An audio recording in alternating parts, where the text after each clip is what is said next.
bienvenidos a Clever Kids Podcast. Yo soy Andrea Salcedo y estoy muy contenta el día de hoy de que nos acompañen en este nuevo episodio que vamos a empezar con una nueva temporada en donde voy a estar entrevistando a expertos en el tema de educación infantil. Además de estas nuevas entrevistas, les cuento que estoy muy contenta porque también vamos a arrancar con nuestro canal de YouTube. Entonces, además de escucharnos en Spotify, van a poder vernos en YouTube y ya saben, seguirnos en Instagram, que me encuentran como Hablemos de Educación Infantil.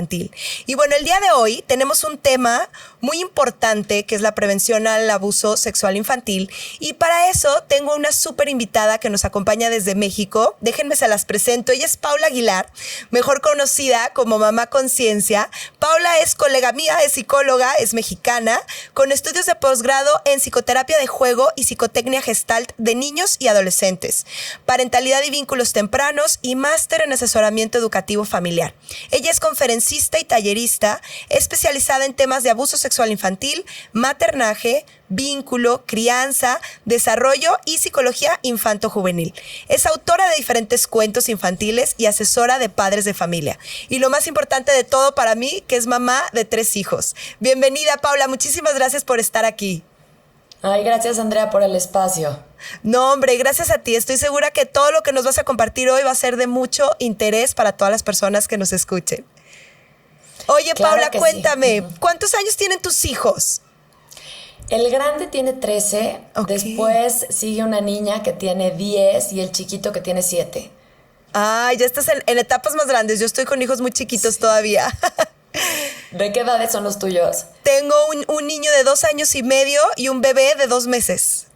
Entonces, ay, felicidades. Sí, estás totalmente en otra etapa y en una etapa bien retadora. Sí. Con muchos retos, sí.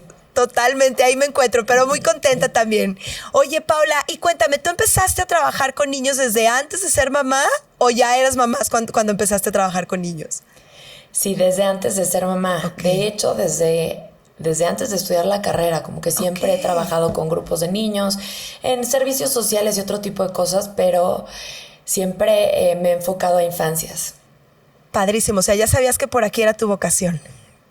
Sí, 100%. Estaba convencida de, ¿sabes qué? Justo el tema de la prevención. No pensé que me iba a dedicar al tema de la prevención del abuso sexual infantil, pero sí decía, viendo a tantos pacientes y tantos casos de personas ya con una vida adulta que habían tenido una trayectoria, digamos, una evolución a partir de ciertos eventos traumáticos o dolorosos, en donde eso impactaba pues el resto de su vida, de sus vínculos, de la relación consigo mismos.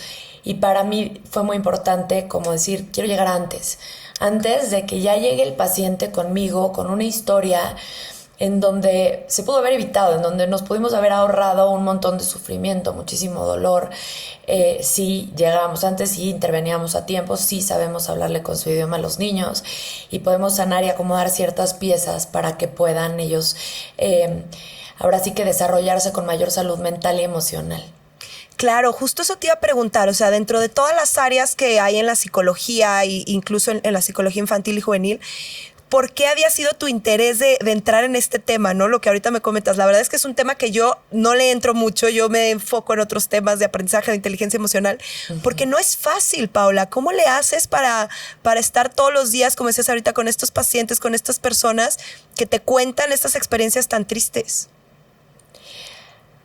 A ver, la verdad es que llegué aquí un poquito por azares del destino. No fue algo que yo tuviera planeado. La vida me fue llevando, digamos, a estar cada vez más en contacto con la realidad del abuso sexual infantil. Primero porque en mi primer trabajo me certificaban por una herramienta de prevención y esa fue mi primera aproximación al tema. Después me empezaron a buscar por temas de la escuela de mis hijos, porque nos dieron una plática un día en donde los papás se alarmaron muchísimo por el contenido de abuso, este tema que es súper angustiante, pero decían, pero no sabemos qué hacer. O sea, ya nos explicaron la realidad, ya lo entendimos, ya nos asustamos, pero no sabemos qué hacer. Y entonces ellos, que sabían que yo había estado trabajando con esta otra herramienta, me dijeron, ¿por qué no nos desarrollas algo para poderlo aterrizar? Y así fue como empecé a desarrollar como talleres, cómo podemos prevenir, cómo transmitírselo a los niños, que será mi expertise, ¿no? Poder comunicarme y poder conectar con los niños y saber qué necesitan y tal. Y al empezar con este taller, empecé a tener muchísimos casos. De repente una que otra víctima, sobrevivientes, y de pronto llegó el momento en donde esto se volvió exponencial y hoy por hoy entre que atiendo directamente o indirectamente a través de redes sociales, a través de mensajes, son entre 1 y 15 sobrevivientes o víctimas de abuso al día. Entonces, sin contar el fin de semana, aunque a veces el fin de semana también de pronto me toca trabajar porque, bueno, te imaginarás que estos temas son urgentes y cuando ocurren, pues los papás necesitan mucha contención, mucho acompañamiento y por supuesto los niños también. Entonces, de pronto sí en fin de semana.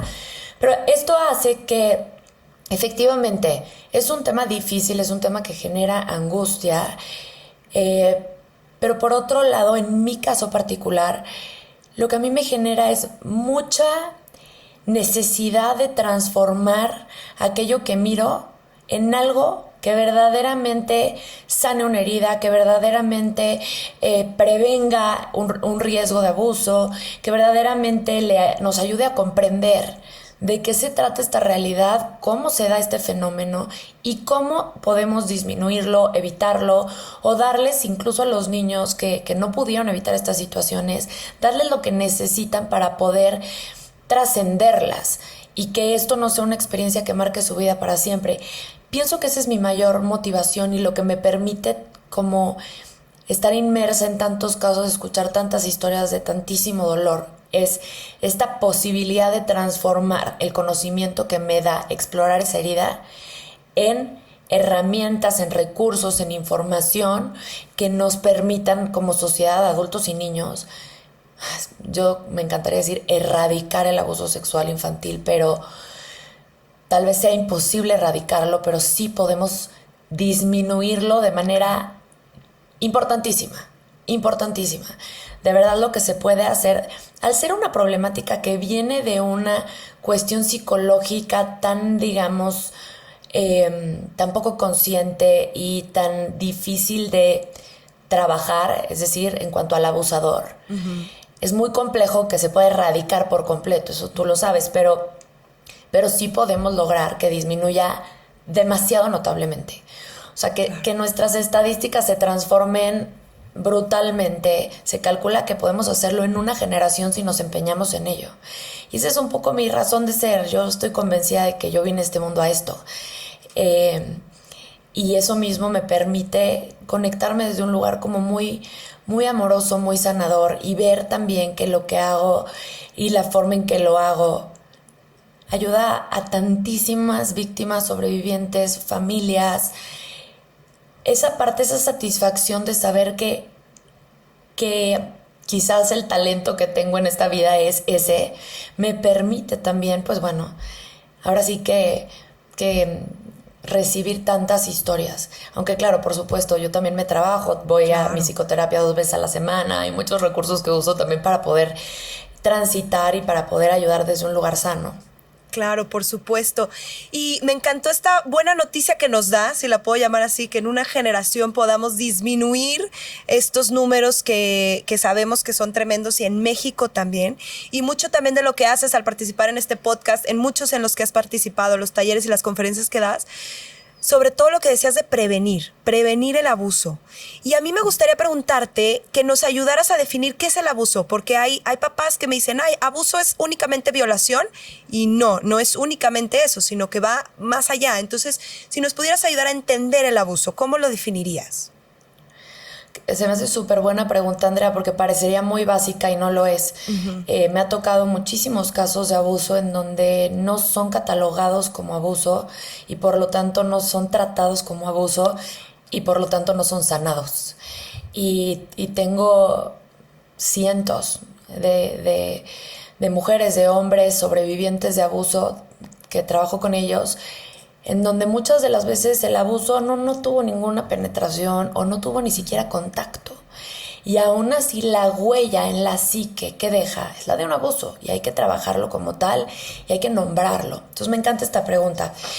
Un abuso se define como persuadir, coaccionar o forzar a un menor a participar en una actividad que tiene como finalidad el placer sexual de la otra persona. La otra persona no necesariamente tiene que ser un adulto también, esto es bien importante de considerar. Puede ser un adolescente, puede ser otro menor. Cuando se considera abuso, yo siempre les doy 2 pautas que me parecen muy prácticas. 1, cuando hay una desigualdad de poder y de autoridad. Es decir, 2 niños de 5 años tienen desigualdad de poder y de autoridad. Absolutamente sí pueden tener. ¿Por qué? Porque a lo mejor uno vio pornografía, y estoy hablando de un caso real con el que trabajé, y el otro no. Y entonces el niño que vio pornografía, que por cierto la pornografía activa un circuito, neurológicamente hablando, bastante particular en donde se genera algo muy similar a una adicción. Los niños cuando ven pornografía una vez suelen seguirla buscando, aún provocándoles esta contradicción entre la aversión y la curiosidad y la bomba de adrenalina y dopamina y serotonina y etcétera, que genera que lo busquen una y otra vez. Entonces, pero son evidentemente realidades que no pueden tramitar, que se instauran en su mente, que impactan su psicología, sus interacciones y demás. Entonces, un niño de 5 años que ya vio pornografía y le muestra pornografía a su amiguito de 5 años, pues sí tiene una desigualdad de poder y de autoridad. Sí, estamos en desventaja, hay una desigualdad. Ese sería el primer punto. Y el segundo punto a considerar va a ser la intención con la que se da esta interacción. Si la intención es entré sin querer a un cuarto y vi tu cuerpo desnudo, o me cambié delante de ti porque no me di cuenta que estabas, o la intención es estoy en esta etapa fálica del desarrollo psicosexual entre los 2 años y medio y los 5 años y medio, en donde estoy descubriendo mi cuerpo y tu cuerpo y los genitales, y quiero saber quién tiene pene y quién tiene vulva y cómo son, si son iguales al mío, son diferentes, y mi intención es entender el mundo, conocer el mundo. Esa intención no va a ser absolutamente abuso, aunque claro que intervenimos y limitamos, ¿no? Cuando la intención es provocarte una sensación corporal o provocarme a mí una sensación corporal, si soy menor, parecido a un placer sexual, si soy mayor, si soy adolescente, adulto, como para provocar placer sexual en mí, eso es considerado abuso. Ahora, como decíamos hace rato, hay de contacto y hay sin contacto. El abuso con contacto, bueno, es muy fácil de identificar porque tiene que ver con tocar, tiene que ver con sexo oral, con masturbación, con penetración. El que es sin contacto es el que muchas veces devaluamos, minimizamos, no consideramos como abuso y por lo tanto no lo trabajamos, y deja huellas que pueden ser iguales a las de un abuso con contacto. Y este tipo de abuso es, por ejemplo, todo lo que tiene que ver con ver y con exhibir, o sea, como voyerismo y exhibicionismo. Uh-huh. Entonces, poner a ver a un niño pornografía, escuchar un acto sexual, ponerlo en posiciones sexuales y fotografiarlo, pedirle que se desnude, mostrarle el cuerpo desnudo, enseñarle pornografía, videograbarlo, fotografiarlo en posiciones sexuales o con finalidades sexuales, eso es abuso sexual. Ahora, ¿de qué depende cuánto afecta a un ser humano estas situaciones? Depende de la intensidad, y la intensidad se va a medir en ¿es abuso de contacto o sin contacto? Se va a medir en quién fue el perpetrador. Fue mi maestra de tercero de primaria, que dejé de ver después de tercero de primaria, o es mi mamá en mi casa o mi papá en mi casa. Es totalmente diferente, ¿no? La movilidad que tengo para poderme alejar de esas situaciones, eso también va a determinar la intensidad. La frecuencia. ¿Pasó una vez o pasó todos los días durante 20 años? Eso es muy diferente. ¿Con qué vínculo crecí en mi crianza? Vínculos sanos, fuertes, seguros, armoniosos. Voy a tener mejor pronóstico aún habiendo vivido una situación de abuso. Si yo nací en una situación en donde mis padres no estaban presentes, en donde me abandonaban en un tinaco para irse a trabajar, en donde no se estableció ningún tipo de vínculo. Esto lo puse muy extremo, pero puede ser simplemente que hay presencia pero ausencia. Uh-huh. Están ahí, pero no se vinculan afectivamente conmigo, no me ven, no tienen la sensibilidad para reconocer mis necesidades, no tienen la disponibilidad para responder a ellas, no me dan contención, no me ayudan a tramitar los estímulos, mis emociones, mis sensaciones corporales. Cuando no hay este vínculo, el pronóstico, por supuesto, es muchísimo más grave. Y por otro lado, y no menos importante, las funciones yoicas. ¿Con qué cuento yo? ¿Qué recursos tengo yo en mi interior, en mi psicología? ¿Qué mecanismos de defensa uso? ¿Qué tan fácil de adaptarme soy? ¿Qué tan resiliente soy? ¿Cómo me puedo recuperar ante la adversidad, ¿no? ¿Qué es la resiliencia? ¿Qué tan rápido me recupero ante la adversidad? ¿Qué recursos uso para ello? ¿Cómo soluciono mis problemas? Entonces, estos recursos que tiene la persona en sí, que hay una parte, un componente genético y un componente, por supuesto, que tiene que ver con las experiencias, pero va a ser como los recursos que tiene la persona para enfrentar cualquier situación en la vida. Y de estos factores depende qué tan profunda es la huella del abuso. No depende tanto, o sea, sí la intensidad importa, es decir, el contacto o no contacto, pero podemos tener la misma huella de abuso en una situación en donde hubo contacto que en una en donde no hubo contacto. Entonces, todos estos factores hay que considerarlos para poder entender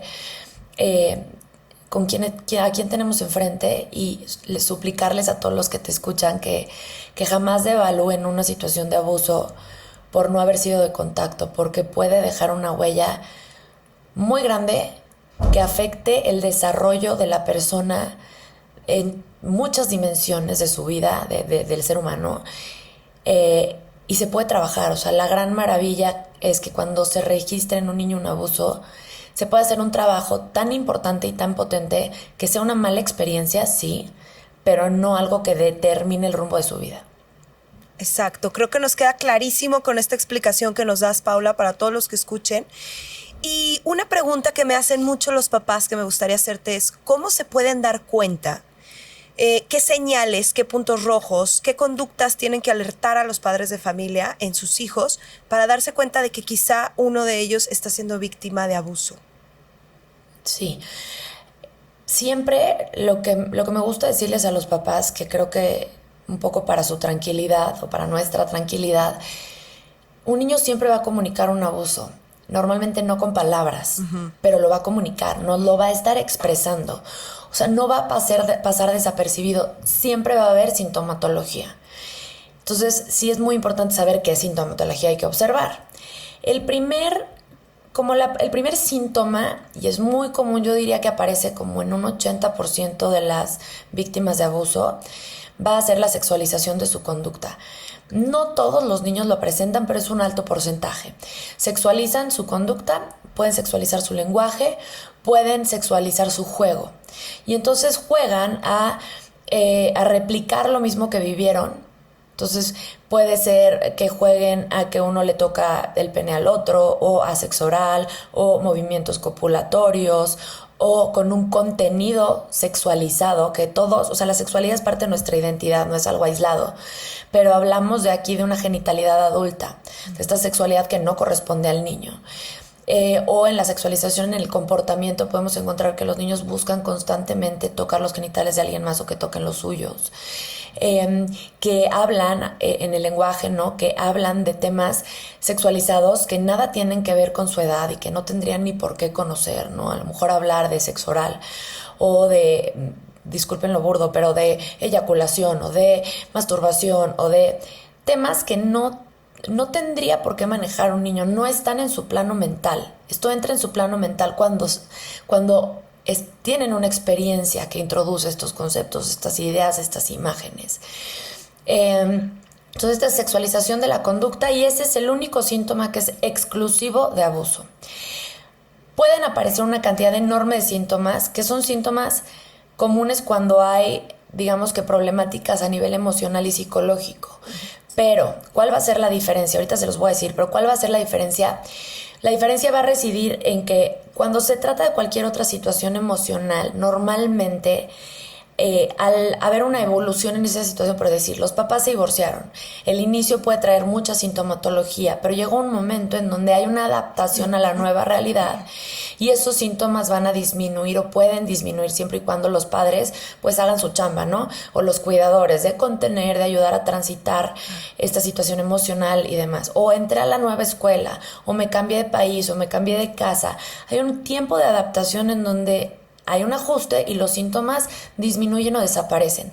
En este caso, estos síntomas, que aunque van a ser los mismos que otras situaciones emocionales, lo que va a pasar es que van a incrementar, van a aumentarse, se les van a sumar más síntomas y también se pueden como transmutar. O sea, de pronto puede haber un síntoma muy fuerte que desaparece, pero aparece otro. ¿Cuáles van a ser todos estos síntomas? Regresiones, es decir, cosas que ya habían logrado se van para atrás. Hablaba bien, ahora habla como bebé. Controlaba esfínteres, ya no. Se vestía solo, ahora pide ayuda para vestirse. Comía solo, quiere que le demos de comer en la boca. Cosas que ya había logrado en su desarrollo y se va para atrás. Somatizaciones. ¿Qué es una somatización? El cuerpo habla lo que la boca calla. Las más comunes en el tema de abuso sexual infantil van a ser cefaleas, o sea, cuestiones, dolores de cabeza, temas gastrointestinales, puede haber también reacciones de la piel y en mi experiencia personal, garganta, mucha enfermedad recurrente de garganta en donde pierden la posibilidad de hablar, en donde o se quedan afónicos o les arde la garganta y entonces no pueden hablar, que es muy simbólico, ¿no? También. Todo esto es crónico y no hay como una gran explicación médica y es recurrente. Y piernas, se quejan de dolores de piernas, me han tocado muchos que se quejan de dolores de piernas que se confunden con dolores de crecimiento. ¿Qué otra cosa podemos encontrar? Cambios notorios en la personalidad, irritabilidad, mal humor, impulsividad, reacciones agresivas, conductas también agresivas que pueden ser autodirigidas, agresión hacia ellos mismos, cutting, anorexia, bulimia, trastornos de alimentación, ansiedad, depresiones, esta agresión volcada hacia mí o agresión volcada hacia afuera. Entonces, o me identifico con el rol del abusador y entonces yo abuso de otros niños o ejerzo cierto tipo de agresión y entonces bullying o lastimo, golpeo, grito, insulto, destruyo. Entonces podemos encontrar agresividad. Encontramos también cambios en los patrones de alimentación, o comer más o dejar de comer, cambios en los patrones de sueño, insomnio o dormir de más, cambios en el rendimiento académico. Normalmente es baja en el rendimiento, aunque me han tocado casos en donde es totalmente lo contrario, es una ahínco y como si fuera el área libre de conflicto y ponen todo su esfuerzo, todo su interés por probarse que sí tienen un valor a través de los resultados de la escuela. Encontramos también una resistencia excesiva de pronto a lo mejor a ciertas personas, a ciertos lugares o a separarse de los padres, mucha angustia de separación, resistencia excesiva a hablar de temas que tienen que ver con sus genitales, que tienen que ver con el cuerpo o a cambiarse cuando no era así, ¿no? Es algo que aparece. Podemos encontrar también sintomatología que tiene que ver con justamente comportamientos distintos en donde pierden, por ejemplo, el interés en las cosas que antes les interesaban. Entonces, antes a lo mejor les encantaba el fútbol o el ballet o salir a la bici o armar rompecabezas o legos y de pronto ya no les interesa. Se muestran indiferentes, presentan conducta aislada, aislamiento, ensimismamiento, están como oídos en su propio pensamiento, se empiezan a aislar de la familia, de las actividades, de los amigos, pasan más tiempo solos o encerrados, se sienten incomprendidos, se sienten inadecuados, hay una grave afectación en su autoestima, en la mirada que tienen sobre ellos mismos. Entonces se tratan desde este lugar en donde el diálogo interno pues es muy agresivo consigo mismo. No hay este diálogo de eres malo, no puedes, no eres suficiente, tienes algo podrido dentro de ti. Entonces, bueno, estos son los síntomas que normalmente vamos a observar. Y yo le quiero hacer aquí un aviso. También muchos maestros, profesores, gente que trabaja con niños, profesionistas, escuchan este podcast. Entonces, para que también estén atentos en los salones de clases. Yo trabajo mucho en salones de clases y me ha tocado el principal síntoma que me decías, que es el sexualizar los juegos, el vocabulario, el lenguaje. Y esto lo podemos escuchar en los salones de clases. Entonces, también todos los maestros que estén escuchando, que estén atentos a todos estos síntomas que acabas de decir, cercanos a los padres de familia para conocer si están pasando una crisis, como tú comentabas, cambio de casa, divorcio de los papás, etcétera. Que bueno, hay conductas esperadas, ¿no? Que podemos ver en los niños, pero que si no es así, entonces indagar un poco más y que también estén al pendiente de los niños, no nada más los padres de familia, también los maestros, ¿no? Muy al pendiente de todos estos síntomas que mencionas. Y Paula, me surge una pregunta que también me hacen mucho. ¿Cómo diferenciar los juegos esperados para la edad, los juegos sexuales esperados, cómo diferenciarlos de un abuso. O sea, el que los compañeritos ya se enseñaron los chones, el que están jugando al doctor, este tipo de jueguitos que existen, ¿cómo los diferenciamos de un abuso? Me encanta lo que dijiste y voy a retomar primero lo anterior en donde nos estabas platicando del rol de los maestros, de los profesores dentro del aula, donde pueden tener la posibilidad de detectar qué diferente sería y cómo y qué tan sí posible sería hacer este cambio en nuestra generación cuando nos unimos todos. Cuando Exacto. no solo el papá es responsable de detectar y darse cuenta, porque muchas veces va a ser la maestra, muchísimas veces, sobre todo si está pasando dentro de casa. Hay muchos casos que son los papás, que son incluso la mamá, que son el hermano. Y dentro del sistema familiar de pronto es difícil mirar y darse cuenta. Y sí, tenemos una responsabilidad, los educadores, los cuidadores, tenemos una gran responsabilidad. Solo así realmente vamos a poder hacer este cambio, con la participación activa, con el no mantenernos indiferentes, con el que no haya esta falsa prudencia de, bueno, no me meto en lo que no me importa o en realidad no tengo mucha evidencia.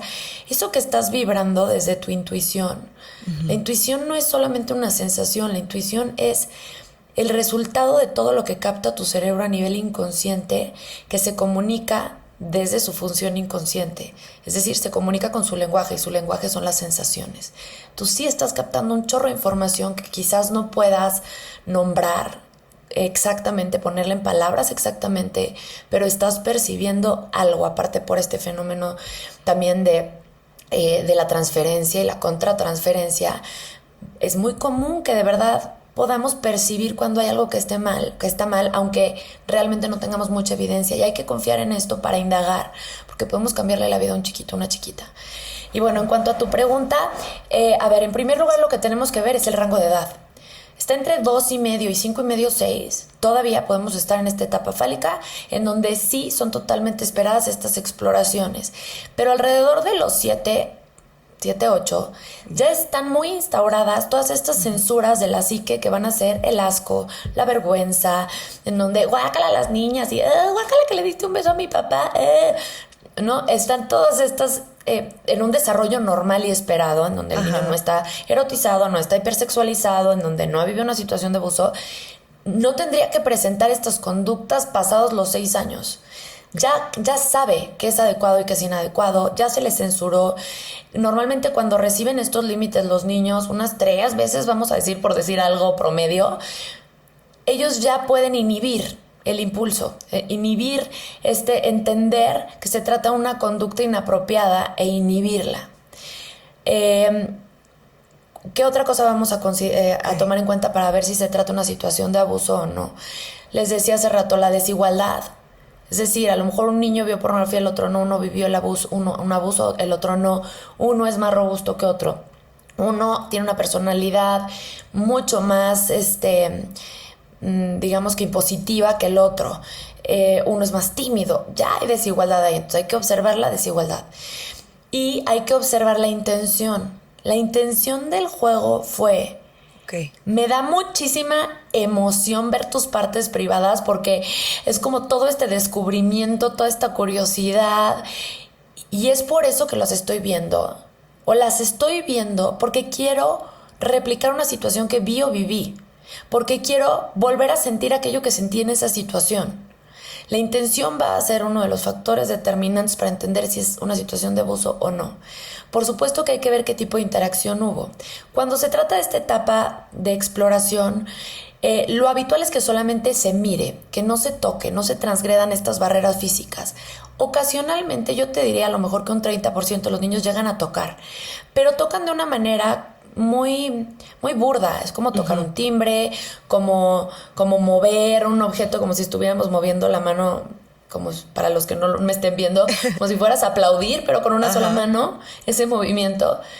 No estimulo, no tomo el pene y con mi mano cerrada y muevo hacia arriba y hacia abajo, por ejemplo. No introduzco objetos en tu ano, en tu vagina. No uso mi boca para estimular tu pene, tu vagina, tu vulva. no hay estas interacciones que son más de un adulto que de un niño. El niño no conoce esta manera de interactuar. El niño no sabe que la boca puede interactuar con los genitales. Eso no se lo va a imaginar. Eso lo está replicando de algún lugar. Para el niño no tiene lógica introducir un objeto en un lugar en donde el concepto es que salen cosas, no entran. Entonces, ese tipo de pautas nos permiten entender cuando ya no es un juego sexual propio de la etapa, sino que se trata ya de un abuso. Importantísimo diferenciar esto, Paula, y creo que queda súper claro. Y aquí me gustaría preguntarte, yo creo que todos los que nos están escuchando, sobre todo los papás, están pensando, bueno, ¿y cómo le hago para prevenir? Es una respuesta muy extensa, que vengan a tu conferencia, que vengan a tu masterclass, que vengan a tus cursos. La siguiente semana estarás aquí en Guadalajara. Al final, si quieres, nos platicas un poco de eso y en dónde vas a estar. Pero si nos pudieras dar 3 tips, o sea, como las tres principales cosas que los papás puedan tomar en cuenta y decir, bueno, yo quiero prevenir, quiero ayudar a mis hijos en la prevención, ¿qué pudieran hacer? De forma muy concretita antes de que se metan a tus cursos y a tus talleres. Claro que sí. Hay muchísimo que hacer y se van a sorprender porque prevenir tiene más que ver con cómo estamos criando que con una plática de genitales. Prevenir tiene que ver, por ejemplo, con evitar estilos de crianza tradicionales y autoritaristas en donde el niño no tiene derecho a pensar, sentir y expresar, por ejemplo. Prevenir tiene que ver con no desensibilizar a los niños, es decir, desconectarlos de su cuerpo. Es quitarles la mayor herramienta que tienen para poder detectar una situación de riesgo. Los niños todavía no tienen su cerebro totalmente desarrollado, aunque sí les vamos a dar la información y les vamos a explicar, por ejemplo, cómo se llaman las partes del cuerpo, cuáles son privadas, cuáles son públicas, cuáles son acciones privadas, cuáles son públicas, qué es un secreto bueno, qué es un secreto malo, qué es un abuso, quién pudiera cometer un abuso, qué puedes hacer si estás en una situación de abuso, tan sencillo como diciendo... nadie debe ver y tocar tus genitales, ni tú debes de ver ni tocar los genitales de alguien más, porque eso es abuso, puede lastimar mucho el corazón. Así de sencillo, o sea, no es mucho más complejo, no necesitan mucho más, a menos que vayan preguntando, vamos profundizando. Entonces, sí les vamos a dar la información y les es útil para poder interpretar y comprender y hacer pensable y hacer comunicable, digamos, lo que sucedió. Para eso les sirve esta información, pero no les sirve para en el momento de la acción, en el momento de la interacción, poder entender que esa es una situación inadecuada y alejarse de ahí. ¿Cómo un niño sí puede detectar que esta situación es inadecuada cuando el niño está acostumbrado a darse cuenta de cómo se siente su cuerpo? A interpretar ese cómo se siente su cuerpo en quiero, no quiero, me gusta, no me gusta, me quedo, me voy, sí, no. Yo le llamo verde, rojo y hablo de este semáforo que justo fue la presentación ayer de este cuento del semáforo. Cuando un niño aprende a detectar sus verdes y sus rojos y sabe que cuando se prende la luz roja de su semáforo interior significa que eso que está pasando puede lastimar su corazón y que entonces es mejor decir no o alejarse de ahí. Y si es verde se puede quedar y puede gozar y está padrísimo. Es decir, hay algo en tu cuerpo que no se piensa, que solo se siente, que te ayuda a cuidarte. Y te ayuda a cuidarte a veces de cosas que no es que sean malas, pero para ti no son adecuadas. A lo mejor no es malo saludar de beso y abrazo, pero a ti te incomoda. Si tú sabes escuchar tu cuerpo y sabes detectar que eso que estás sintiendo se llama incomodidad o que eso que estás sintiendo significa que puedes decir que no, y tus papás te ayudan a saber pensar en tus sensaciones, a saber poner atención a tu cuerpo, a ser consciente de lo que estás sintiendo, a poder usarlo para decir no, alejarte, poner un límite. Y has tenido la experiencia 1 y 1000 veces en casa, en las cosas cotidianas, de poder poner límites, sobre todo con lo que tiene que ver con el cuerpo y la propiedad de mi propio cuerpo. Entonces el niño va a tener la posibilidad de hacer lo mismo con otras personas que también tengan poder y autoridad, que es por definición el abusador, ¿no? El que tiene poder y autoridad sobre el niño. Entonces tiene que ver con esto, tiene que ver con tener una buena comunicación, tiene que ver con no censurar temas y bueno, en general tener un vínculo fuerte. Yo siempre digo, si tú quieres invertir en algo para tus hijos, más que en unas clases, más que en la ropa, más que en un viaje, más que en una escuela, inviértele a tu vínculo. Fortaleces el vínculo y estás dándole a tus hijos una riqueza inmensa para alejarse de cualquier tipo de situación dañina, para alejarse de cualquier problemática mental y emocional, los estás dando la mejor protección, la mayor seguridad, los mejores recursos para la vida. Y ojo, un vínculo sano no significa sobreproteger. De hecho, sobreproteger daña. Sobreproteger es una agresión. Es mandar el mensaje al niño de tú no puedes, eres incapaz, dependes de mí. Y eso genera niños bastante más vulnerables a una situación de abuso. Más o menos en resumen, esas serían mis recomendaciones. Me encantó, Paula. Se habla mucho ahorita del apego seguro, ¿no? ¿Qué es esto que mencionas? O sea, que nos enfoquemos en el vínculo. El apego seguro realmente protege a los niños, protege a nuestros niños. Yo trabajo mucho en la inteligencia emocional, ¿no? En estas habilidades de inteligencia emocional que se van desarrollando en los niños. ¿Tú crees que esto también pudiera ayudar a prevenir un abuso, a que el niño identifique, se dé cuenta? ¿Qué tanto pudiera ayudar? La parte del apego seguro. Y del desarrollo de la inteligencia emocional en los niños, por ejemplo. Uh-huh. No, absoluta y totalmente. Totalmente. Un niño que tiene inteligencia emocional es un niño que es capaz de pensarse, que es un niño que sabe gestionarse, es un niño que sabe automotivarse, es un niño que sabe usar estos grandes recursos que son las sensaciones y las emociones, que finalmente las emociones son sensaciones corporales. Claro. Utilizarlas para comprenderse, para moverse en un mundo, para relacionarse, pero también para cuidarse, para conocerse. Tiene una riqueza absoluta y yo diría, claro que va totalmente de la mano con el tema de la protección y de la prevención de abuso. Oye, Paula, te quiero hacer una pregunta. Hablamos siempre como de los niños, de prevenir o de las víctimas, y poco se habla de los abusadores. Sí. Y yo no sé, pero probablemente, no sé, quizá haya algún abusador que esté escuchando este episodio, este podcast, o que nos esté viendo. ¿Qué pasa con ellos, Paula? Hablabas hace un poco que ojalá y el sueño sería que erradicar este tema, pero que al ser un tema que tiene que ver con la psique de los abusadores, pues es difícil, aunque sí se puede disminuir. ¿Qué pasa cuando una persona dice, yo quiero detener esto que estoy haciendo, quiero sanar, quiero curarme? ¿Cómo se hablaría de esto? ¿Hay tratamiento? ¿Tienen que psicología, terapia?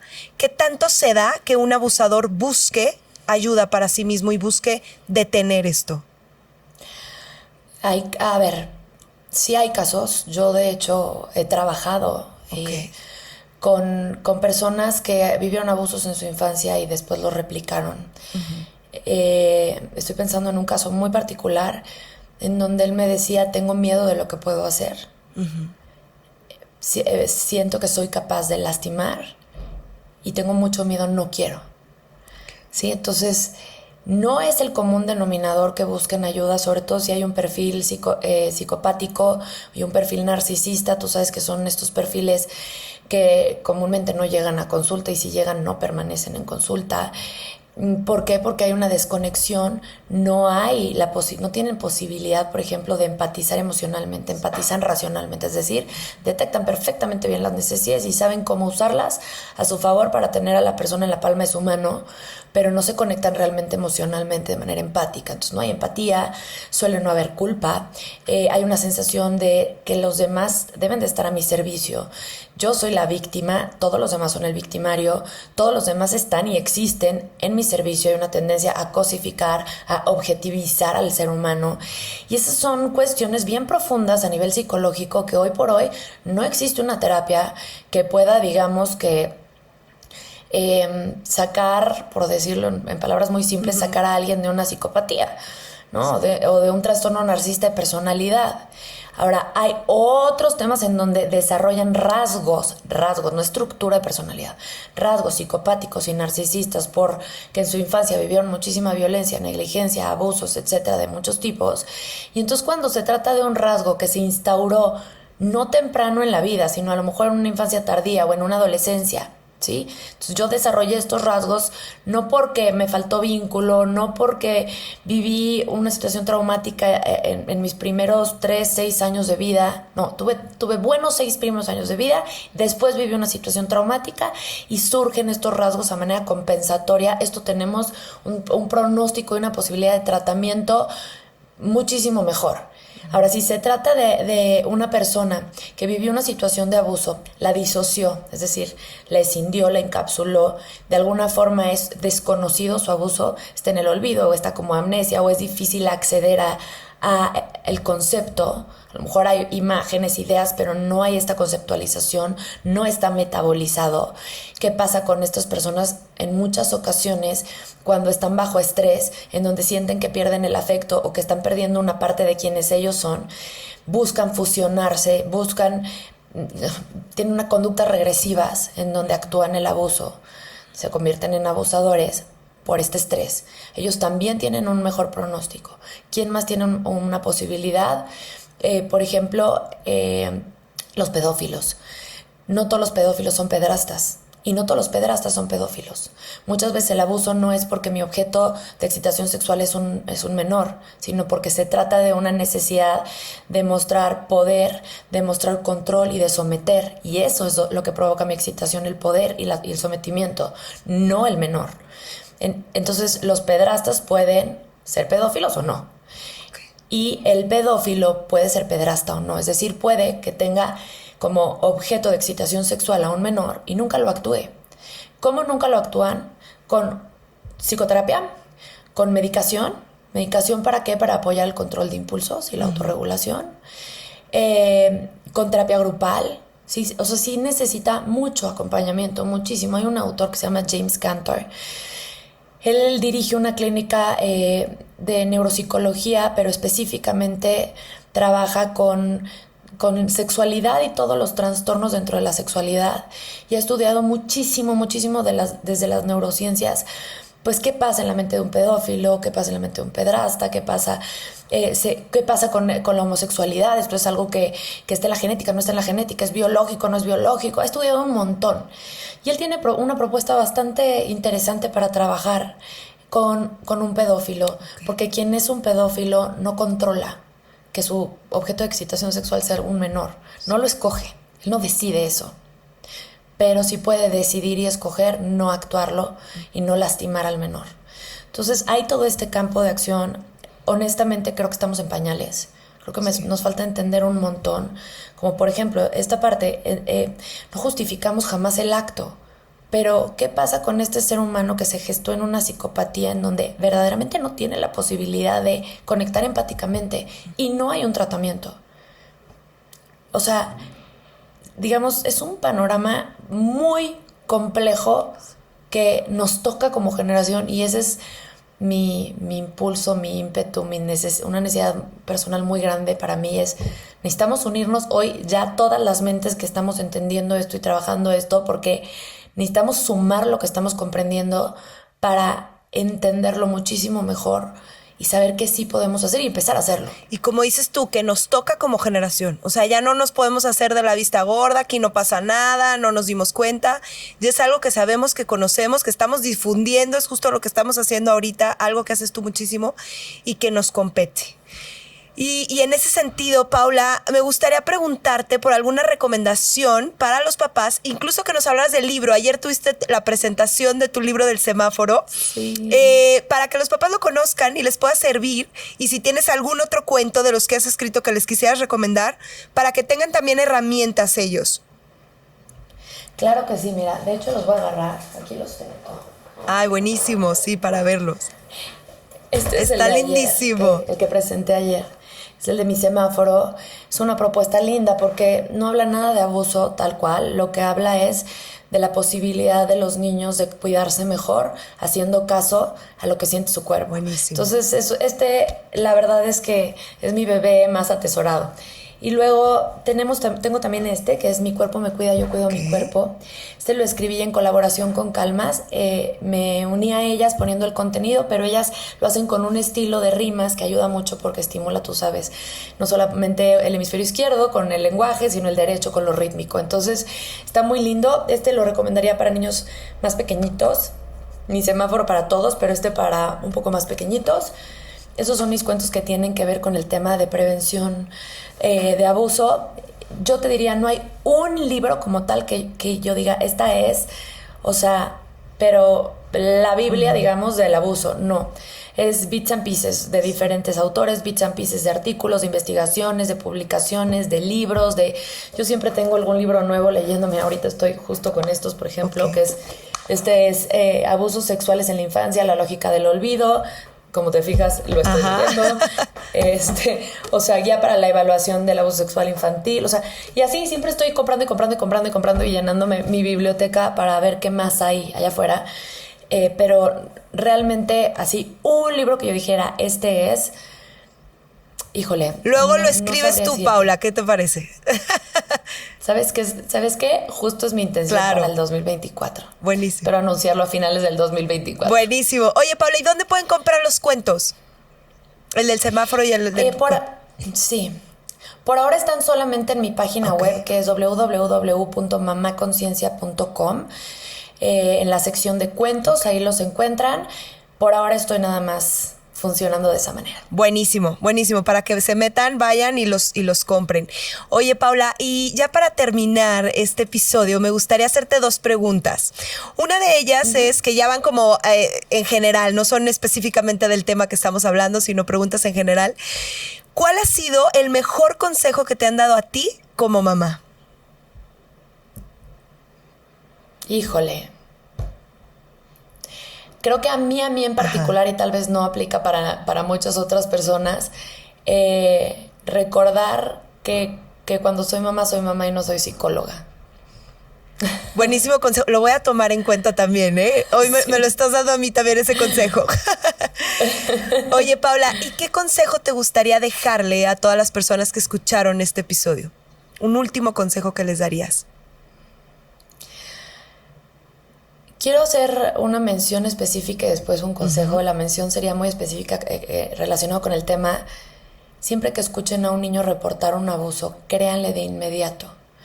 Créanle de inmediato y no lo interroguen. Solamente escuchen, después acuden a un especialista. Porque de esa primera reacción va a depender que el niño se cierre o se abra y va a depender cómo interprete lo que ocurrió y qué tanto va a dañar su autoestima, su autoconcepto, su manera de mirarse, su manera de odiarse. Entonces, la reacción de los cuidadores, la primera reacción es fundamental. Estemos preparados para eso.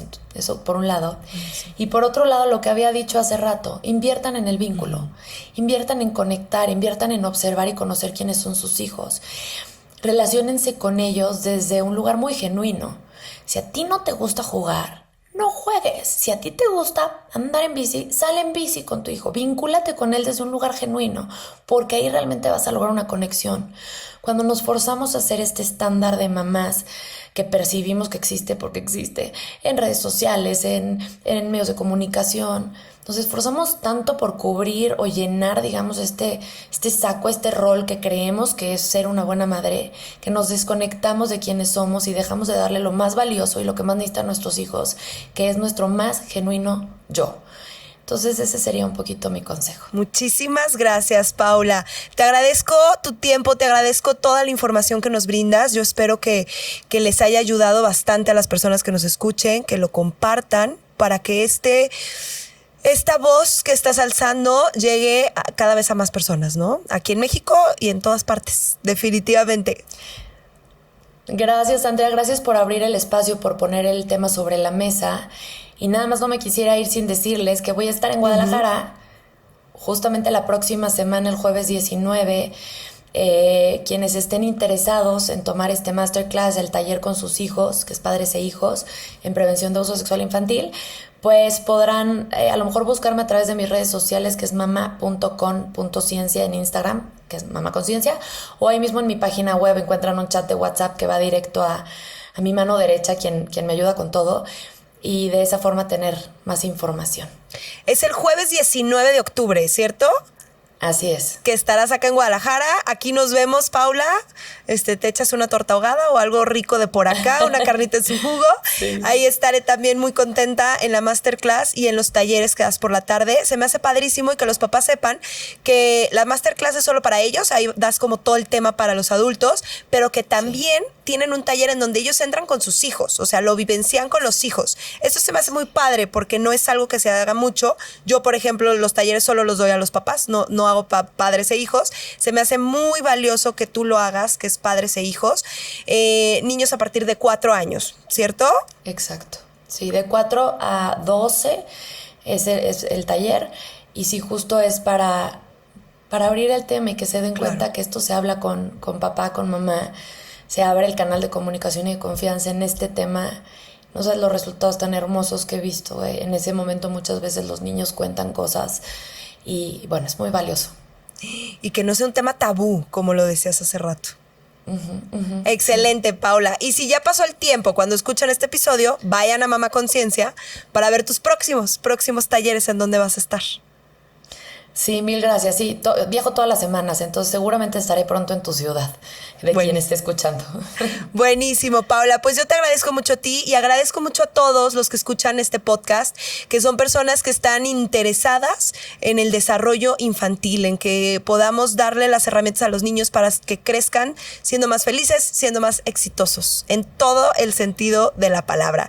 Así que si te gustó este episodio, si lo viste en YouTube, suscríbete a nuestro canal, compártelo con todas las papás, con todos los maestros que crees que les pueda interesar.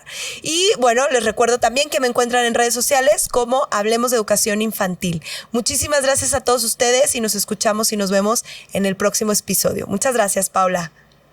Adiós, gracias.